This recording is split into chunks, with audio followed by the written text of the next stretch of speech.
Representa ni Police Brigadier General Rogelio C. Raimundo Jr., Pro 5 Deputy Regional Director is Police Brigadier General Nasir C. Babagay Jr., Acting Regional Director bilang Guest of Honor and Speaker sa isinagawang closing ceremony ng Basic Internal Security Operations Course BISOC Class 02-013-R5-2025-033 at 034 nito lamang Agosto 11 taong kasalukuyan sa RSTU 5 Annex Barangay Villahermosa, Daraga, Albay. Sa kabuuan, 180 ang nagsipagtapos at tumaan sa puspusang 60-day training program kung saan 19 ang police lieutenants at 161 ang police non-commissioned officers na sinanay ang kakayahan at karunungan para sa mga mahalaga at epektibong internal security operations. Sa kanyang mensahe, ipinarating ni Police Brigadier General Raimundo Jr. ang kanyang paghanga at papuri sa kanilang tiyaga at determinasyon.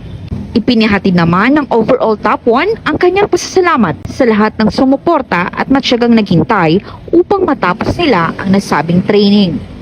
Unang-una po, pagpapasalamat sa may kabal, pagbibigay sa amin ng kalakasan ng pangangatawan at alas ng pag-iisip. Pangalawa po, ang pagpapasalamat namin sa aming pamilya at mga taong mahal sa buhay na wala sawang nagsusuporta sa amin at patuloy kaming ginagawa.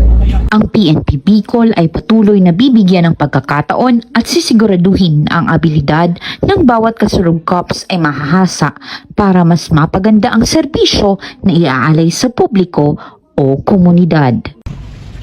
Mula dito sa Legazpi City, Albay, ako ang inyong PNN correspondent, Patrolwoman Jara de Duterte, alagad ng batas, tagataguyod ng Balitang Pulis.